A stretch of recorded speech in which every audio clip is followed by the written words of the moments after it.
Langit timur Nusantara selalu memiliki pesonanya tersendiri.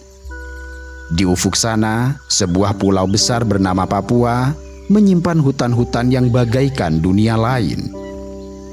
Dari kejauhan, tersaji pemandangan hijau tidak terputus, seperti permadani zamrud raksasa yang disulam oleh alam selama jutaan tahun. Hutan Papua adalah salah satu hutan hujan tropis terbesar di dunia dan yang terbesar di Asia Pasifik setelah Kongo dan Amazon.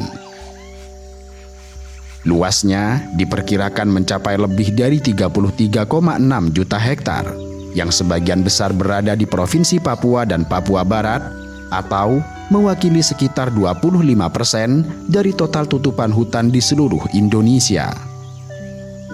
Ini artinya hutan Papua memiliki peran yang sangat penting sebagai salah satu benteng terakhir bagi keanekaragaman hayati serta stabilitas iklim di kawasan Asia Pasifik.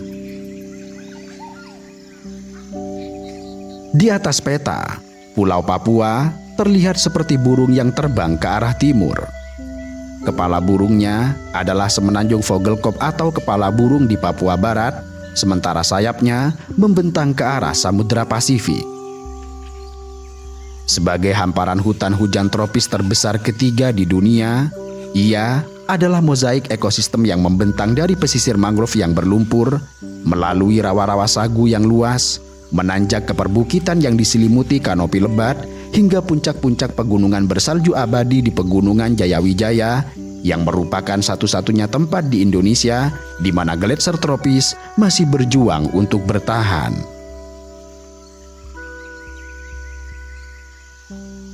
Hutan Papua merupakan salah satu hutan tropis terakhir yang benar-benar liar dan nyaris tidak tersentuh oleh peradaban modern.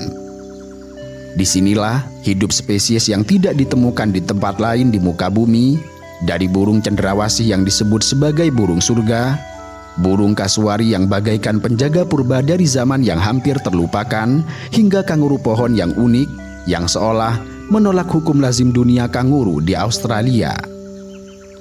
Di hutan ini, waktu seperti berjalan lebih lambat.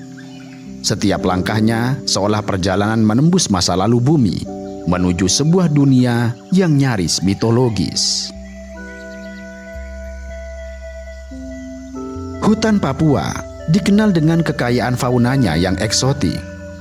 Dan jika ada satu hal yang mendefinisikan keunikan fauna Papua lebih dari yang lain, maka itu adalah dunia burungnya.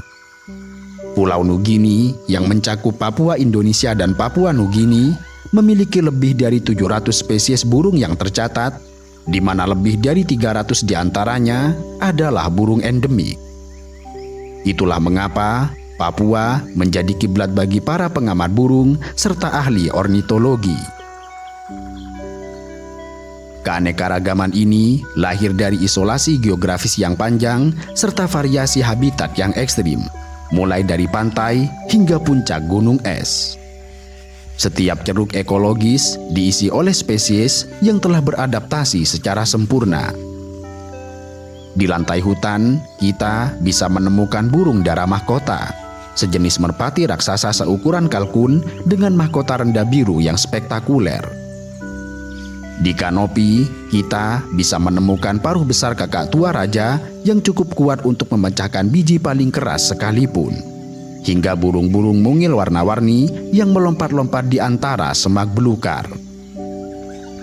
Namun, di antara semua permata ini, terdapat dua kelompok burung yang berdiri sebagai pilar utama legenda keeksotisan hutan Papua, yaitu burung cendrawasih, sang penari dari surgawi, dan burung kasuari yang disebut sebagai raksasa purba. Burung cendrawasih mendapat julukan burung surga, sebuah penamaan yang sebetulnya lahir dari kesalahpahaman yang sangat indah. Sejak berabad-abad lalu, burung ini telah memikat manusia. Ketika spesimen pertama tiba di Eropa pada awal abad ke-16, spesimen tersebut telah disiapkan oleh penduduk asli dengan membuang sayap dan kakinya. Hal ini menimbulkan kepercayaan bagi orang Eropa bahwa burung-burung ini tidak pernah mendarat. melayang selamanya di surga dan hanya memakan embun. Mereka dianggap sebagai utusan dari Taman Eden, sebuah gagasan yang diperkuat oleh keindahan bulunya yang tidak masuk akal. Mendeskripsikan keindahan burung cendrawasih menjadi semacam tantangan bagi kosakata manusia. Bulu mereka bukan sekedar warna, tetapi juga memiliki struktur nanokompleks yang memanipulasi cahaya, menciptakan efek metalik, beludru, dan warna-warni yang dapat berubah tergantung sudut pandang. Mereka terdiri dari 42 spesies, dan masing-masing dari mereka memiliki kekhasan dan keindahannya tersendiri. Tetapi, keindahan burung cendrawasih tidak hanya terletak pada bulunya yang memesona, sebab mereka adalah bagian dari sebuah pertunjukan teater yang dramatis. Ritual kawin mereka yang dikenal sebagai lek adalah salah satu tontonan paling luar biasa dalam dunia alam. Prosesnya dimulai dengan sang jantan memilih dan mempersiapkan panggung atau arena tariannya. Ini bisa berupa dahan horizontal yang bersih atau sebidang tanah di lantai hutan. Jantan dengan cermat membersihkan panggungnya dari daun-daun atau ranting yang mengganggu guna memastikan tidak ada yang dapat mengalihkan perhatian dari penampilannya. Ketika seekor betina yang biasanya berwarna coklat kusam dan sederhana mendekat, maka dimulailah sebuah pertunjukan yang spektakuler. Setiap spesies memiliki koreografinya tersendiri. Pejantan burung cendrawasih merah misalnya akan menggantung terbalik dari dahan, menggetarkan bulu merahnya seperti penari Spanyol. Pejantan cendrawasih kerah akan mengubah dirinya menjadi bentuk geometris yang surreal, melompat-lompat di sekitar betina sambil memamerkan wajah birunya. Sementara itu, pejantan parotia akan menari seperti balerina di lantai hutan yang telah ia bersihkan, menggoyangkan 6 bulu kawat berkepala cakram yang terdapat di kepalanya. Pertunjukan ini bukan hanya tentang visual yang memukau. Ia disertai dengan serangkaian vokalisasi yang kompleks, mulai dari teriakan keras, siulan, hingga suara mekanis seperti kertakan atau senapan mesin. Semua ini adalah upaya untuk meyakinkan betina bahwa gen sang jantan adalah yang terbaik dan paling layak untuk diwariskan. Setelah kawin, sang jantan tidak memiliki peran lebih lanjut. Betina akan membangun sarang, mengerami telur, dan membesarkan anak-anaknya sendirian.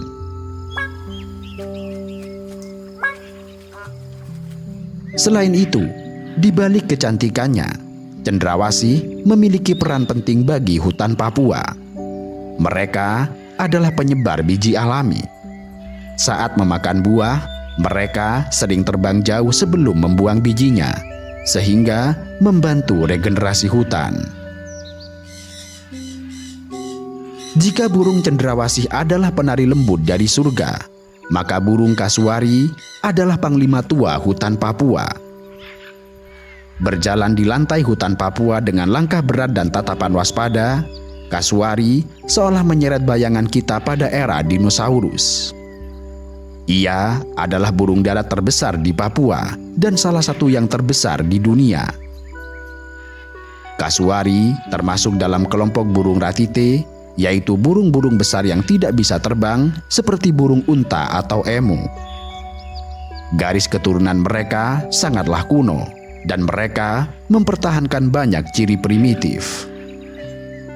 Tubuhnya yang besar dan gempal ditutupi bulu hitam legam yang kasar dan kaku, lebih mirip rambut kasar daripada bulu burung pada umumnya.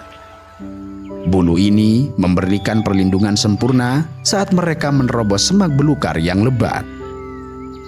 Lalu, fitur paling menakutkan dari kasuari adalah kakinya. Mereka memiliki kaki yang sangat besar dan kuat yang mampu melontarkan mereka ke udara dalam sebuah lompatan atau mendorongnya berlari dengan kecepatan hingga 50 km per jam. Setiap kaki memiliki 3 jari, dan jari bagian dalam dilengkapi dengan cakar sepanjang 12 cm yang tajam seperti belati. Dan cakar inilah yang menjadi senjata pertahanan utamanya. Leher dan kepala mereka tidak berbulu, menampilkan kulit berwarna biru cerah, ungu, dan merah. Dari lehernya menjuntai 1 atau 2 gelambir atau pial berwarna merah. Kemudian di atas kepalanya terdapat struktur paling ikonik berupa mahkota yang terbuat dari keratin, sebuah bahan yang sama dengan kuku manusia dengan inti yang berongga. Fungsinya masih diperdebatkan oleh para ilmuwan, tetapi kemungkinan besar digunakan untuk beberapa hal, antara lain sebagai penanda usia dan dominasi, untuk membantu menyingkirkan semak saat berlari, atau sebagai resonator untuk memperkuat suara panggilan bernada rendah yang dihasilkannya. Kasuari adalah makhluk yang sangat soliter dan teritorial. Mereka menghabiskan sebagian besar waktunya sendirian, menjelajahi wilayahnya yang luas untuk mencari makanan. Mereka adalah frugivora atau pemakan buah. Mereka menelan buah secara utuh, bahkan buah-buahan besar yang tidak bisa dimakan oleh hewan lain. Dan dengan pola makan semacam itu, mereka memiliki peran ekologis yang sangat krusial. Kasuari sering disebut sebagai tukang kebun hutan hujan. Saat mereka memakan buah, biji-biji di dalamnya akan melewati sistem pencernaan mereka tanpa rusak. Kasuari kemudian akan mengeluarkan biji-biji tersebut bersama dengan kotorannya di lokasi yang jauh dari pohon induknya.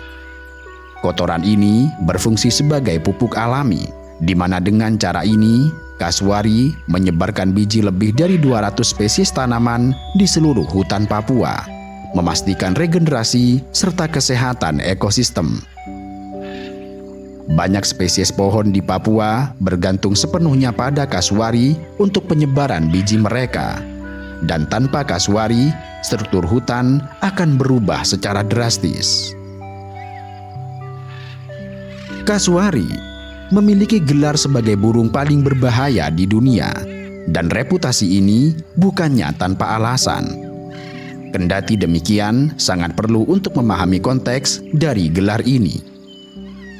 Pada dasarnya, kasuari adalah burung pemalu dan akan menghindari kontak dengan manusia jika memungkinkan. Agresivitasnya murni bersifat defensif. Ketika merasa terpojok atau terancam, terutama jika anak-anaknya berada di dekatnya, kasuari akan bereaksi dengan kekuatan yang luar biasa. Mereka akan melompat dan menendang ke depan dengan kedua kakinya, di mana kemudian cakar belatinya dapat dengan mudah merobek kulit serta menyebabkan luka fatal. Bagi masyarakat adat Papua, kasuari memiliki hubungan yang kompleks. Di satu sisi, ia adalah sumber makanan penting dan bulu serta tulangnya digunakan untuk hiasan upacara dan peralatan. Namun di sisi lain, ia adalah makhluk yang sangat dihormati dan ditakuti. Namun sayangnya, kombinasi dari perburuan dan hilangnya habitat akibat pembukaan lahan menjadi ancaman serius bagi kelangsungan hidup kasuari.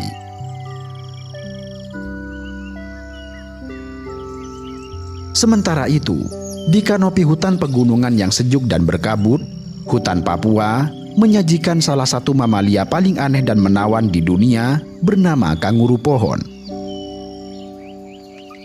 Seekor kanguru yang umumnya dikenal sebagai pelompat di padang rumput Australia justru menjalani kehidupan arboreal layaknya primata. Mereka tampak seperti persilangan antara kanguru kecil, beruang teddy, serta seekor monyet. Ciri fisik kanguru pohon memang didesain untuk menguasai dunia kanopi.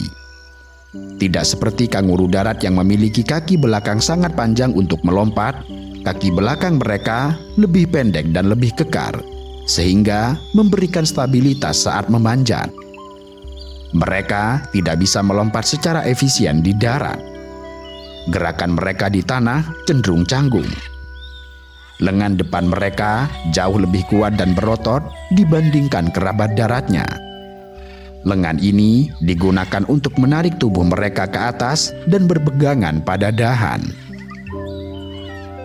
Cakar mereka juga lebih panjang dan melengkung untuk cengkraman yang lebih baik. Mereka juga memiliki telapak kaki lebar dan kasar dilapisi kulit berpola seperti sol sepatu hiking, sehingga memberikan traksi yang sangat baik pada kulit kayu yang basah dan berlumut. Selain itu, ekor mereka juga sangat panjang dan tebal, namun tidak digunakan untuk berpegangan seperti monyet. Sebaliknya, ekor ini berfungsi sebagai penyeimbang yang vital saat mereka bergerak di antara dahan atau saat melompat dari satu pohon ke pohon lainnya. Mereka tercatat mampu melompat turun hingga 18 meter ke tanah tanpa cedera. Kanguru pohon adalah hewan yang sebagian besar aktif di malam hari atau saat fajar dan senja.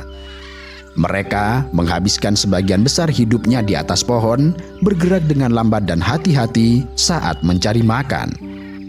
Diet mereka terdiri dari daun-daunan, tetapi mereka juga memakan bunga, buah, dan bahkan kulit kayu. Mereka adalah hewan yang sebagian besar soliter, meskipun terkadang dapat ditemui dalam kelompok kecil. Gerakan mereka yang lambat dan terukur adalah adaptasi untuk menghemat energi, mengingat diet daun mereka yang rendah akan kalori.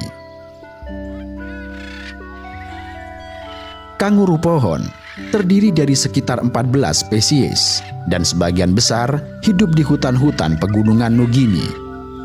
Setiap spesies dari mereka memiliki penampilan dan distribusi yang unik. Namun sayangnya, hampir semua spesies kanguru pohon berada di bawah ancaman kepunahan. Sifat mereka yang lambat serta kebiasaan mereka untuk turun ke tanah saat berpindah pohon membuat mereka menjadi sasaran empuk bagi para pemburu. Ancaman terbesar mereka adalah hilangnya habitat. Hutan pegunungan yang menjadi rumah mereka sangat rentan terhadap pembukaan lahan untuk pertanian serta penebangan. Sementara itu, upaya konservasi sangat sulit dilakukan karena sifat mereka yang pemalu serta habitat mereka yang sulit untuk dijangkau.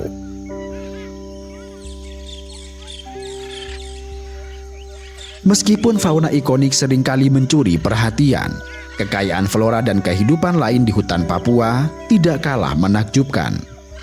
Hutan ini adalah perpustakaan botani yang hidup.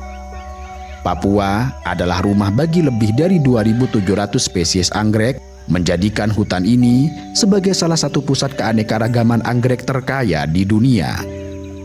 Mulai dari anggrek hitam yang misterius hingga anggrek tebu raksasa, hutan Papua menyajikan keindahan yang tidak terbatas.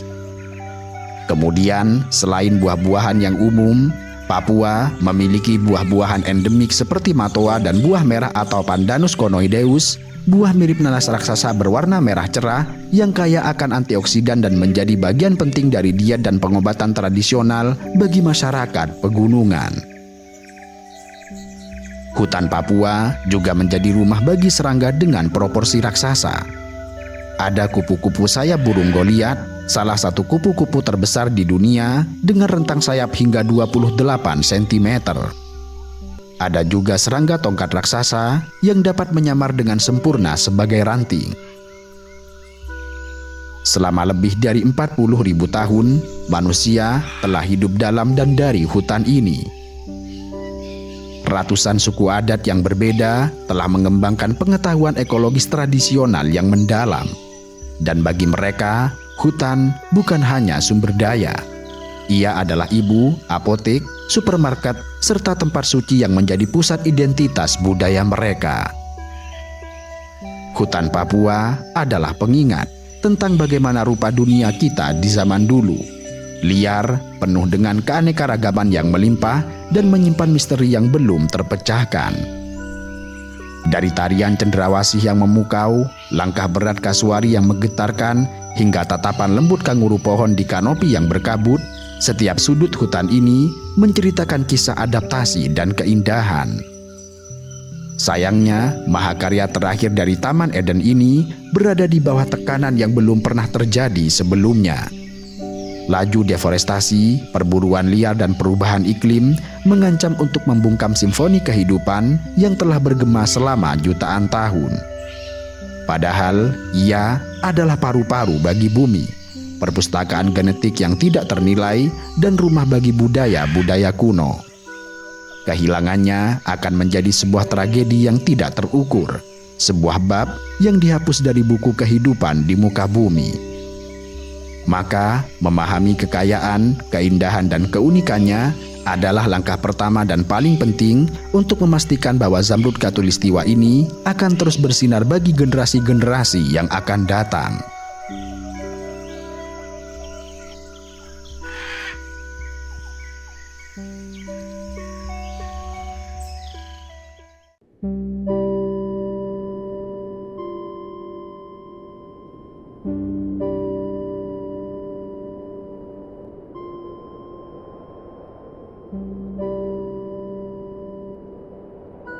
Sahara adalah paradok yang memadukan antara pemandangan yang memesona namun sekaligus menakutkan.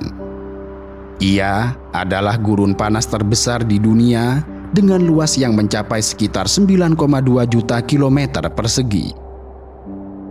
Jika kita membentangkan peta dunia, Sahara akan tampak seperti sabuk kuning pucat yang melintasi 11 negara, membentang dari Samudra Atlantik di barat hingga Laut Merah di bagian timur. Di bawah langit biru yang tampak tidak berdosa, Sahara adalah medan ujian yang tidak mengenal kata ampun.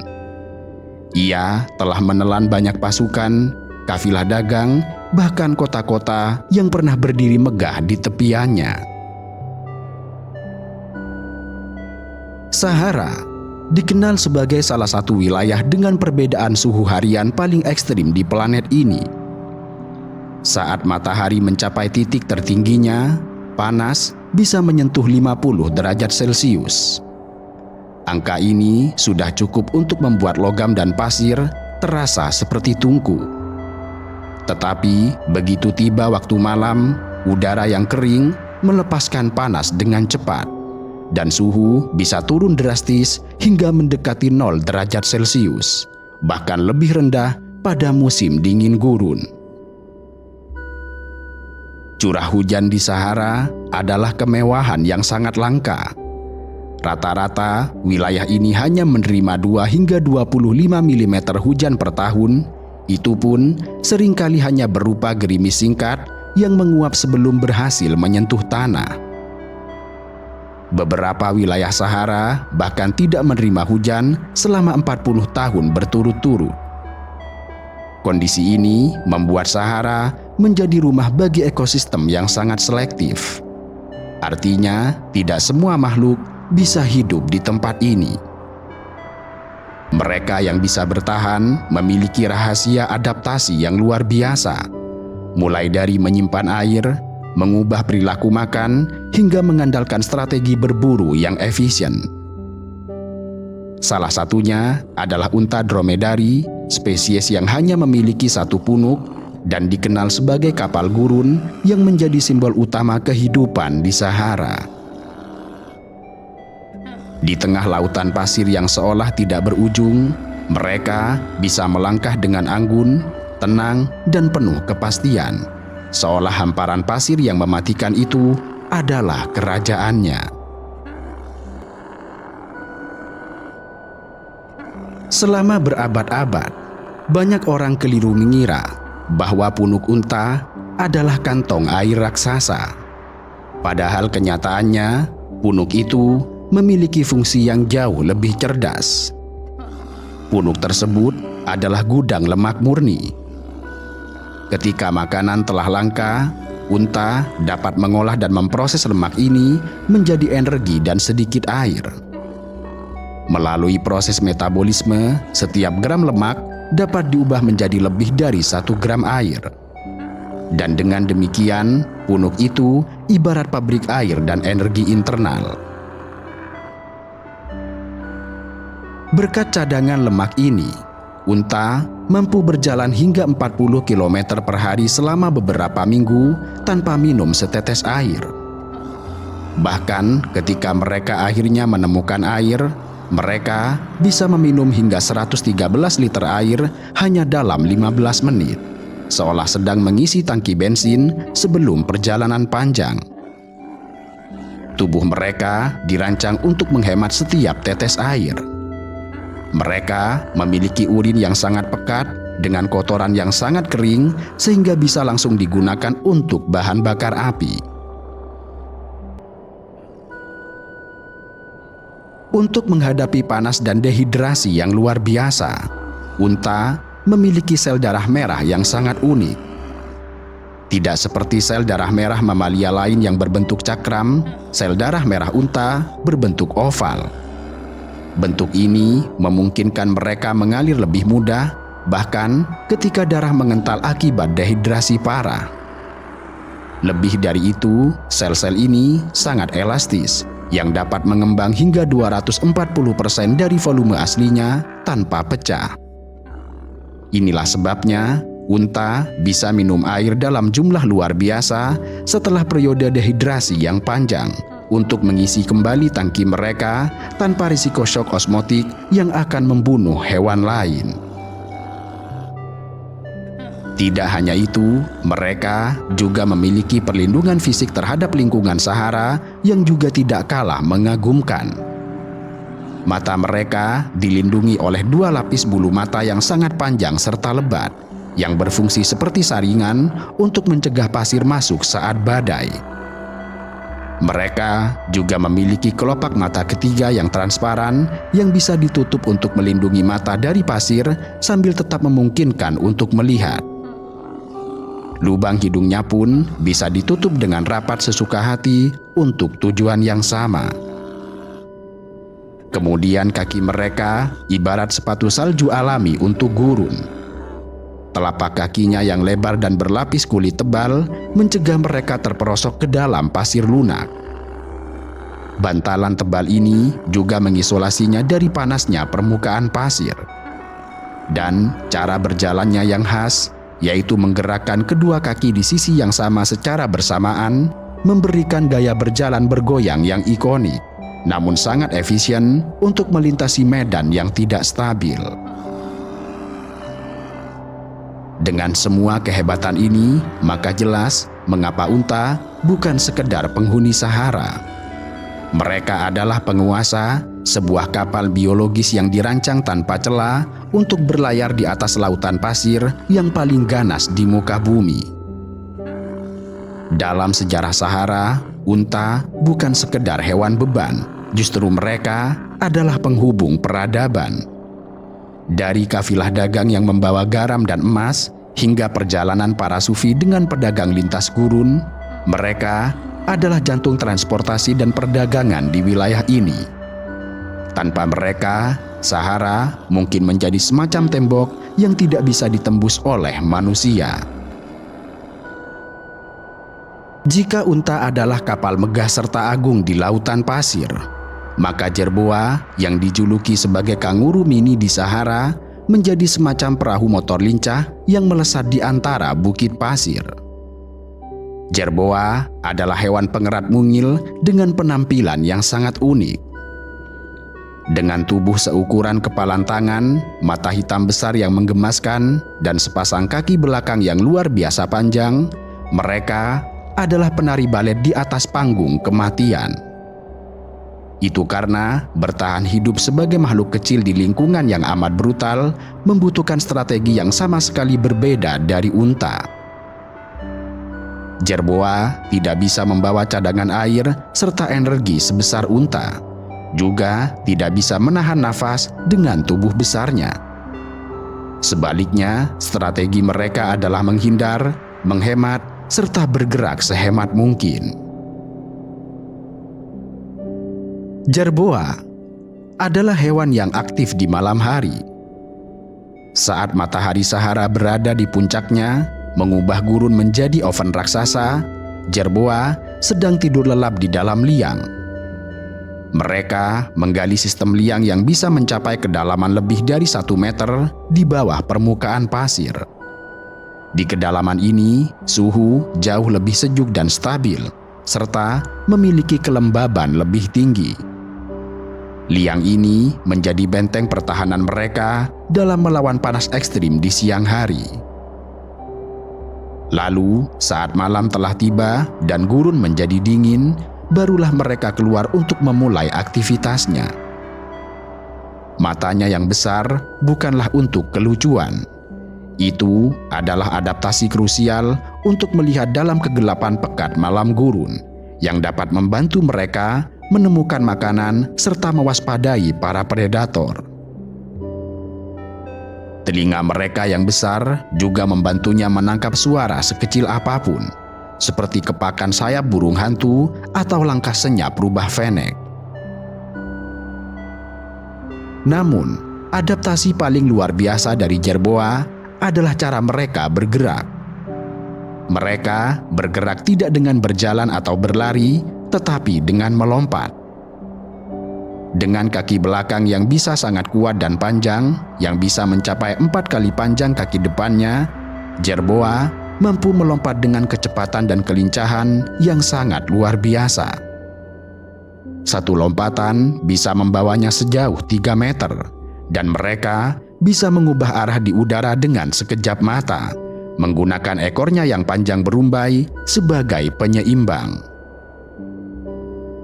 Gerakan melompat ini sangatlah efisien. Pertama, mereka meminimalkan kontak dengan permukaan pasir yang mungkin masih panas. Kedua, gerakan zigzag yang tidak terduga membuat mereka menjadi target yang sangat sulit ditangkap oleh predator malam seperti ular, burung hantu, serta rubah. Dengan gerakan lincahnya itu, mereka menjadi semacam bola energi yang memantul-mantul di lantai gurun gelap sehingga membingungkan para pemburunya. Seperti banyak makhluk gurun lainnya, jerboa jarang minum air secara langsung. Kendati demikian, mereka adalah ahli dalam memanen air dari makanannya. Diet mereka terdiri dari biji-bijian, akar-akaran, dan serangga. Tubuhnya yang sangat efisien mampu mengekstraksi setiap molekul air dari sumber-sumber makanan ini melalui proses metabolisme. Seperti unta, mereka memiliki ginjal yang dapat memproduksi urin yang sangat pekat untuk mencegah kehilangan air. Jerboa adalah contoh sempurna dari bagaimana ukuran bukanlah segalanya. Mereka adalah simbol kecerdikan, kelincahan, serta bukti bahwa untuk bertahan hidup, terkadang cara terbaiknya adalah tidak dengan melawan, melainkan dengan menari mengelilingi bahaya. Malam yang sangat pekat di Sahara tidak hanya diisi oleh penari lincah seperti jerboa. Kegelapan juga menjadi selubung bagi para pemburu yang paling mematikan. Salah satu predator paling ikonik dan ditakuti di lautan pasir ini adalah viper bertanduk. Mereka bukanlah pemburu yang mengejar mangsanya. Viper bertanduk adalah perwujudan dari kesabaran yang mematikan, sang pembunuh yang menyatu dengan lingkungan, sehingga membuatnya mendapat julukan sebagai siluman gurun. Viper adalah master kamuflase. Warna tubuhnya adalah cerminan sempurna dari pasir Sahara. Mereka mampu berbaring dalam diam, setengah terkubur di bawah pasir, dan menjadi nyaris tidak terlihat bahkan oleh mata yang paling tajam sekalipun. Seringkali, satu-satunya bagian tubuh mereka yang menonjol dari permukaan pasir adalah matanya yang menatap ke atas. Juga sepasang tanduk unik di atas setiap matanya. Tanduk ini sebenarnya adalah sisik yang termodifikasi, dan fungsinya masih diperdebatkan oleh para ilmuwan. Mungkin untuk memecah siluet kepalanya, melindungi mata dari pasir, atau sekedar fitur display. Namun, apapun fungsinya, tanduk ini memberi mereka penampilan yang khas dan mengancam. Keberadaan mereka yang nyaris tidak terlihat adalah senjata utamanya. Viper bertanduk adalah predator penyergap. Mereka akan memilih lokasi yang strategis dan seringkali di dekat vegetasi kecil atau bebatuan di mana hewan pengerat atau kadal mungkin lewat, lalu mengubur dirinya di dalam pasir dengan gerakan menggeliat yang cepat. Setelah itu, mereka akan menunggu berjam-jam bahkan berhari-hari dalam keheningan total. Kemudian, ketika mangsa yang tidak curiga berada dalam jangkauannya, serangan terjadi dalam sekejap mata. Dengan kecepatan kilat, mereka melesatkan kepalanya, membuka mulutnya lebar-lebar untuk memperlihatkan taring panjangnya yang berongga, dan menyuntikkan racun mematikan ke dalam tubuh korbannya. Serangan itu begitu cepat, seringkali kurang dari 0,2 detik, sehingga mangsa bahkan tidak menyadari apa yang telah terjadi. Bisa atau racun viper bertanduk adalah koktail hemotoksik yang sangat kuat. Tidak seperti racun neurotoksik yang menyerang sistem saraf, racun hemotoksik menyerang darah dan jaringan. Racun ini menyebabkan rasa sakit yang hebat, pembengkakan masif, dan pendarahan internal, karena ia menghancurkan sel-sel darah merah dan merusak dinding pembuluh darah. Bagi hewan kecil, kematian datang dengan cepat. Sementara bagi manusia, gigitan mereka sangat berbahaya dan bisa berakibat fatal jika tidak segera ditangani dengan antibisa. Selain kemampuan berburu dan kamuflase, viper bertanduk juga memiliki cara bergerak yang unik untuk mengatasi panasnya pasir yang disebut sebagai sidewinding atau gerakan menyamping. Alih-alih merayap lurus ke depan seperti ular pada umumnya, mereka menggerakkan tubuhnya dalam serangkaian lekukan berbentuk huruf S. Dengan gerakan ini, hanya 2 titik di tubuhnya yang menyentuh pasir panas pada satu waktu, dan mereka seolah melemparkan dirinya ke samping. Gerakan ini tidak hanya memperkecil kontak dengan permukaan yang membakar, tetapi juga sangat efisien untuk bergerak di atas pasir yang longgar. Tetapi, viper bertanduk bukanlah satu-satunya makhluk yang hadir dengan bisa yang mengerikan. Di atas hamparan pasir gurun yang panas, terdapat makhluk lain yang juga bergerak senyap di atas pasir. Adalah kalajengking Deathstalker, sebuah nama yang secara harfiah berarti pengejar maut. Dan memang nama ini tidak diberikan tanpa alasan yang kuat. Deathstalker sering dianggap sebagai salah satu kalajengking paling berbahaya di dunia. Penampilan mereka mungkin tidak semenakutkan kalajengking lain yang lebih besar serta bertubuh lebih gelap. Deathstalker memiliki tubuh berwarna kuning atau kehijauan yang membantunya berkamuflase di lingkungan gurun, dengan capit yang lebih ramping serta ekor panjang dan tipis. Namun, di ujung ekor itulah letak senjatanya yang paling mengerikan, yaitu telson atau sengat yang mengandung salah satu koktail racun paling kuat di dunia arachnida. Apa yang membuat racun Deathstalker begitu berbahaya adalah campuran kompleks dari berbagai neurotoksin, termasuk klorotoksin serta agitoksin. Neurotoksin ini dirancang untuk menyerang sistem saraf korban dengan cepat dan brutal. Ketika disuntikan, racun ini menyebabkan rasa sakit yang luar biasa serta tidak tertahankan, yang sering digambarkan seperti terbakar oleh logam panas atau disetrum listrik secara terus-menerus. Namun demikian, rasa sakit itu hanyalah permulaan.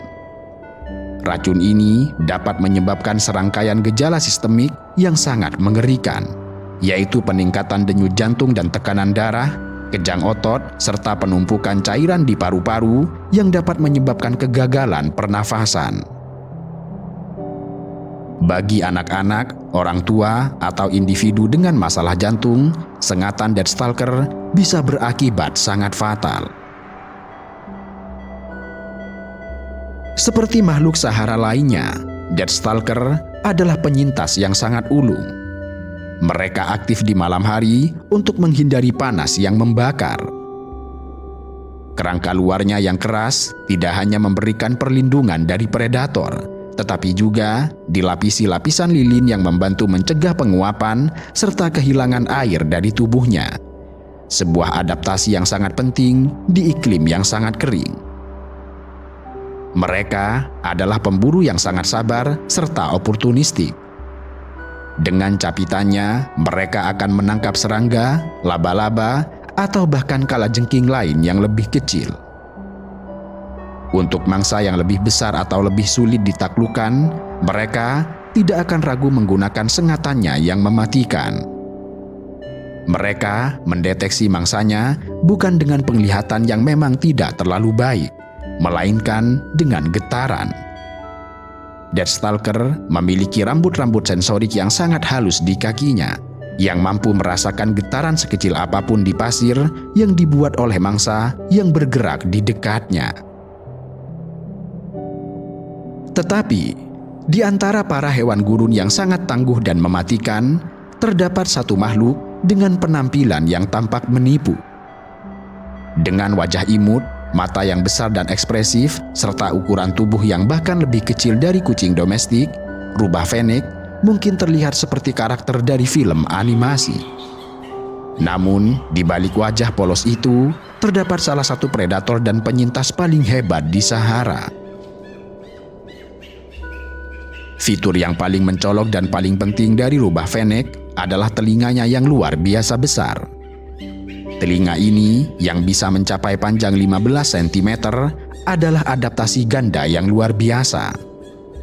Fungsi pertamanya adalah sebagai sistem pendengaran yang super. Dalam keheningan gurun malam, telinga raksasa ini berfungsi seperti piringan satelit yang mampu menangkap suara sekecil apapun dari jarak yang sangat jauh. Dengan pendengaran yang sangat tajam, Fennec bisa mendengar mangsanya, seperti serangga, hewan pengerat kecil, atau kadal yang bergerak di bawah pasir. Mereka akan berdiam diri, memiringkan kepalanya, mendengarkan dengan saksama getaran dan suara yang samar. Kemudian, begitu menentukan lokasi mangsanya, mereka akan melompat dan mulai menggali dengan cepat menggunakan cakar depannya yang kuat untuk menangkap makan malamnya yang tersembunyi. Kemampuan ini memberi mereka keunggulan besar dalam mencari makanan di lingkungan di mana mangsa jarang terlihat di permukaan. Selain sebagai piringan satelit, telinga mereka yang besar juga berfungsi sebagai radiator pendingin. Telinga ini dipenuhi dengan pembuluh darah yang sangat dekat dengan permukaan kulit. Saat darah panas mengalir melalui telinga, panas dilepaskan ke udara sekitar yang lebih sejuk. Ini merupakan sistem pendingin udara pribadi yang sangat efisien, sehingga membantu Fennec mengatur suhu tubuh mereka dan bertahan dari panas ekstrim Sahara tanpa harus banyak berkeringat serta kehilangan air yang berharga. Seperti kebanyakan hewan lain yang hidup di kawasan gurun, Fennec adalah makhluk nokturnal. Siang hari dihabiskan untuk berlindung dari matahari di dalam sistem liang yang kompleks yang mereka gali di bawah pasir. Liang ini tidak hanya berfungsi sebagai tempat berlindung dari panas, tetapi juga sebagai tempat membesarkan anak-anaknya dan bersembunyi dari predator yang lebih besar seperti burung hantu atau elang.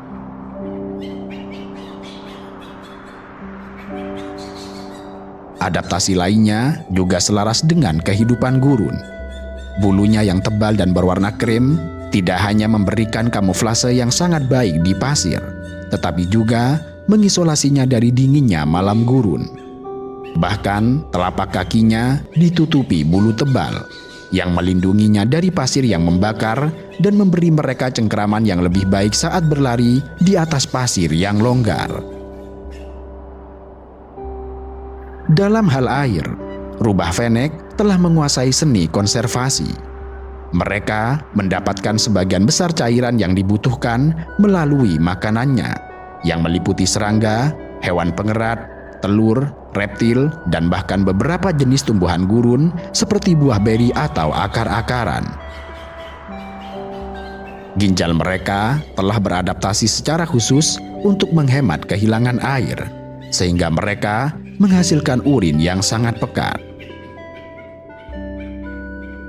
Rubah Fennec adalah makhluk sosial yang sering hidup dalam kelompok keluarga kecil. Sifat sosial ini dikombinasikan dengan adaptasi yang luar biasa, menjadikan mereka sebagai salah satu hewan paling sukses di Sahara. Mereka adalah perpaduan sempurna antara kelucuan dan kehebatan, pemburu yang efisien dengan pendengaran ultrasonik, dan penyintas yang cerdik dengan sistem pendingin alami. Mereka adalah bukti bahwa untuk menaklukkan Sahara, kekuatan tidak selalu datang dari ukuran yang besar atau racun yang mematikan, tetapi bisa datang dari sepasang telinga yang sangat luar biasa.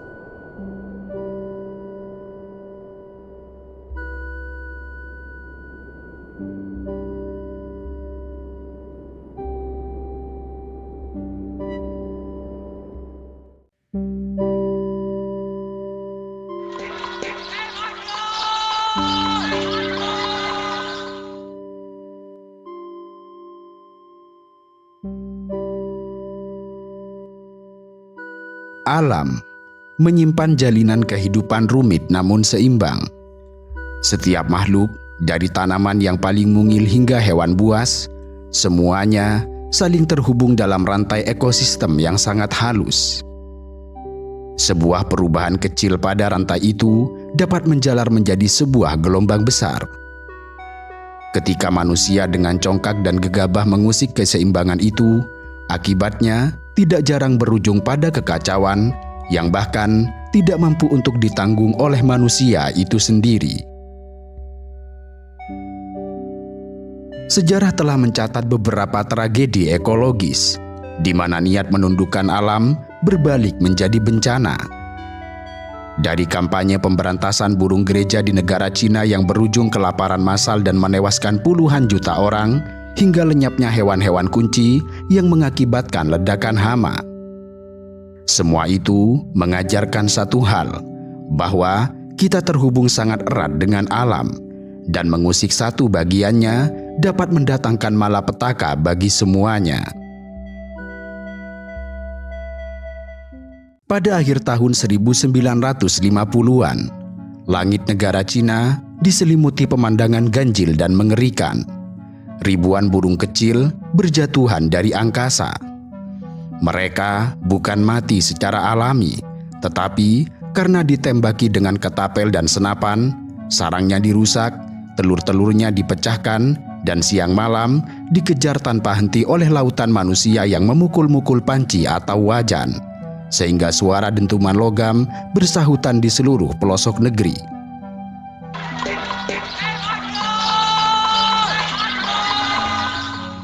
Kala itu, kampanye besar-besaran sedang digelorakan oleh Mao Zedong. Rakyat diperintahkan membunuh sebanyak mungkin burung gereja demi melindungi hasil panen. Inilah bagian dari kampanye 4 hama yang diluncurkan oleh Mao pada tahun 1958, sebuah upaya nasional memusnahkan lalat, nyamuk, tikus, serta burung gereja sekaligus. Semboyan yang terdengar di mana-mana adalah manusia harus menaklukkan alam, mencerminkan keyakinan Mao bahwa manusia berhak mengendalikan alam sesuka hati demi apa yang disebut kemajuan. Bagi Mao Zedong, burung gereja dianggap sebagai hama karena memakan butir-butir padi, seolah-olah burung-burung itu menjadi pesaing panen bagi manusia.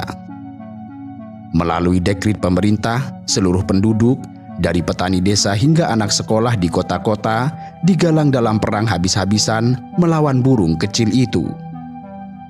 Basmi burung gereja menjadi seruan nasional.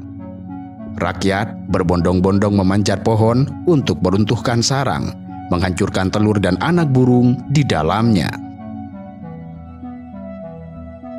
Setiap pagi dan petang, penduduk kota keluar rumah berkelompok, menabuh benda-benda yang berisik seperti panci, wajan, dan gong, atau apa saja yang bisa membuat burung-burung terbang ketakutan.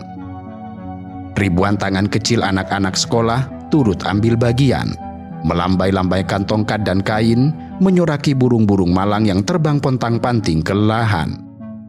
Tujuannya kejam tapi sangat sederhana, di mana burung-burung itu tidak boleh dibiarkan hinggap barang sedetik pun, sehingga mereka akan jatuh mati karena kelelahan. Dalam waktu singkat, jutaan burung gereja berhasil dibantai. Laporan resmi tahun 1959 menyebutkan lebih dari 1 miliar ekor burung gereja telah dibunuh di seluruh negeri, meski angka ini cukup diragukan kebenarnya. Awalnya, dampak pembantaian burung gereja tidak dirasakan secara langsung. Tahun 1958 dan 1959 berlalu dengan laporan panen padi yang justru dibesar-besarkan angkanya oleh pejabat setempat demi menyenangkan hati sang presiden. Namun, memasuki tahun 1960, bencana mulai menampakkan kebengisannya. Tanpa kehadiran burung gereja dan burung-burung sejenis yang sebelumnya memangsa serangga, populasi hama melonjak tanpa terkendali.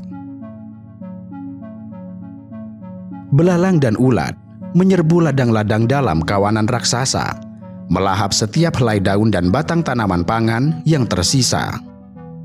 Ladang gandum dan padi yang luas lenyap dalam sekejap karena dimangsa serangga rakus. Dan tragisnya, wabah belalang ini terjadi bertepatan dengan datangnya musim kering dan kemarau buruk tahun itu, yang kemudian menjadi pukulan ganda yang memperparah situasi. Dalam hitungan bulan, wilayah pertanian di negara Cina berubah menjadi zona yang tandus. Tanaman pangan menghilang sebelum sempat dipanen. Ketika alam kehilangan keseimbangannya, manusia pun menuai derita. Dampak ekologis dari pembasmian burung itu berujung pada tragedi kelaparan massal terburuk dalam sejarah manusia. Peristiwa ini dikenal sebagai kelaparan besar Cina tahun 1959 hingga 1961.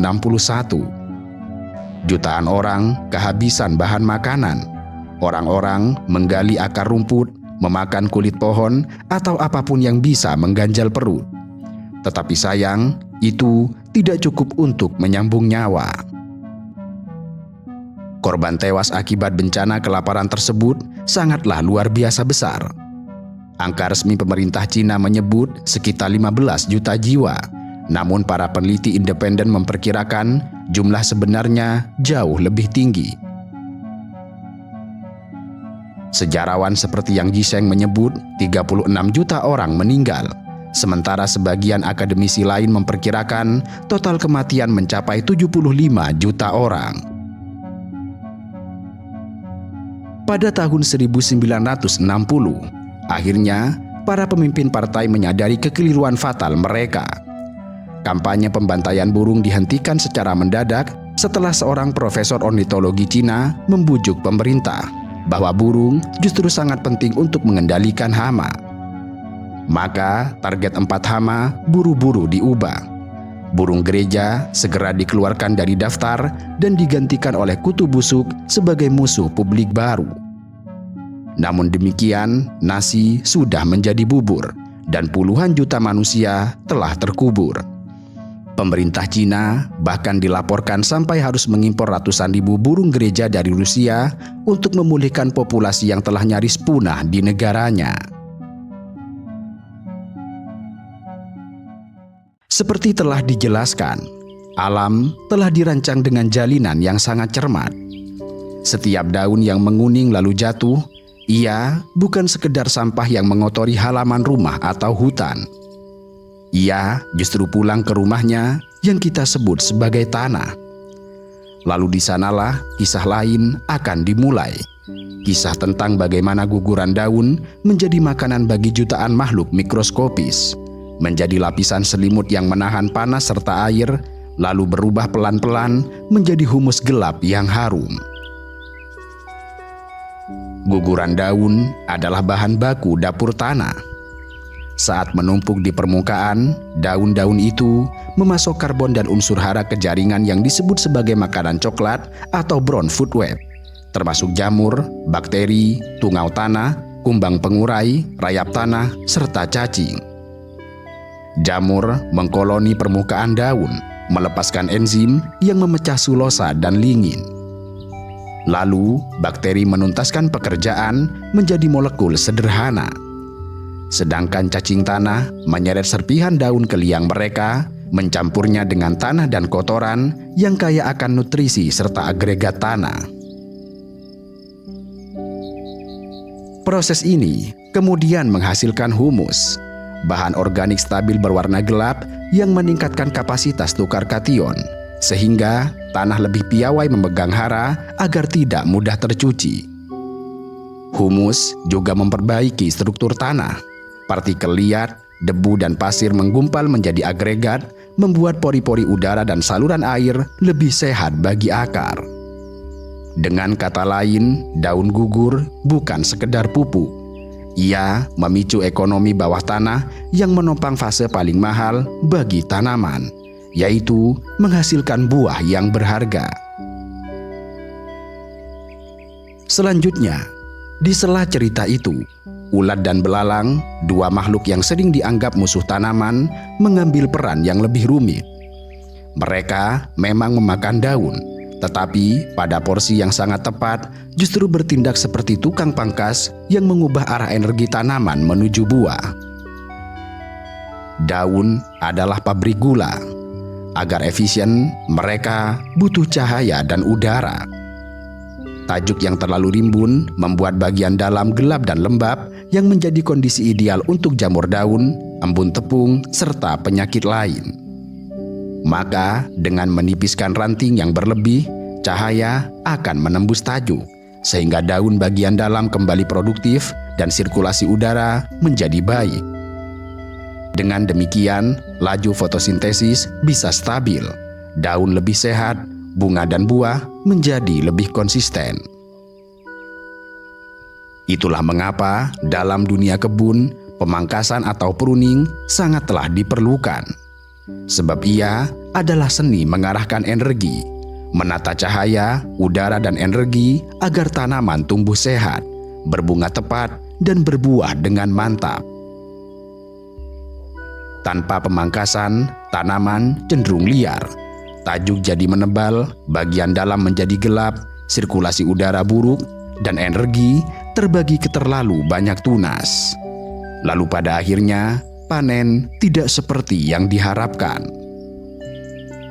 Maka di sini, herbivora seperti ulat dan belalang pada intensitas ringan sedang sering membantu manusia untuk menghadirkan efek pemangkasan secara alami. Saat mereka memakan pucuk atau daun muda, sejatinya mereka telah membantu menurunkan kadar hormon yang menahan tunas samping, sehingga percabangan membaik dan tajuk lebih seimbang. Tidak hanya itu, mereka juga telah membantu mengoptimalkan sumber serapan. Dengan mengurangi daun yang berlebihan, tanaman merutakan ulang aliran gula ke penyerap yang prioritas, seperti bunga, buah, dan akar.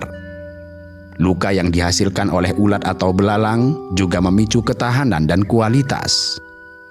Luka kunyah memicu sinyal pertahanan yang terkadang meningkatkan komponen rasa serta ketahanan buah. Bahkan pada sebagian komoditas, stres ringan dapat memperkaya karakter buah.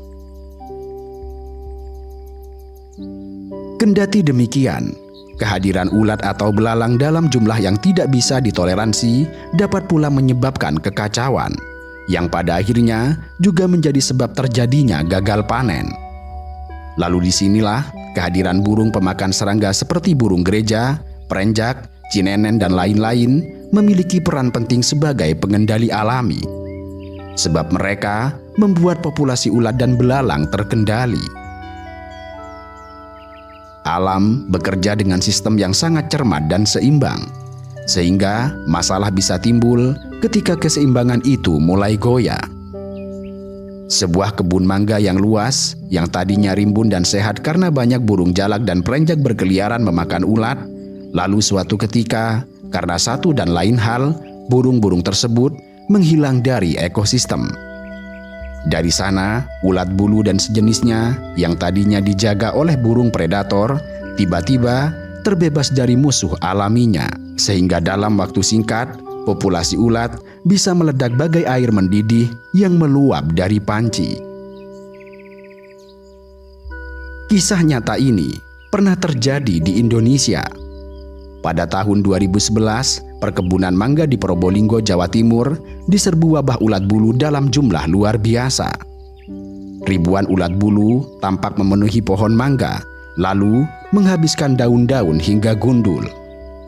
Fenomena ini segera meluas ke daerah-daerah di sekitar. Peneliti dan pemerhati satwa pun turun tangan menyelidiki, dan hasilnya sungguh membuka mata bahwa berkurangnya burung predator diduga menjadi penyebab utama bagi ledakan ulat bulu tersebut.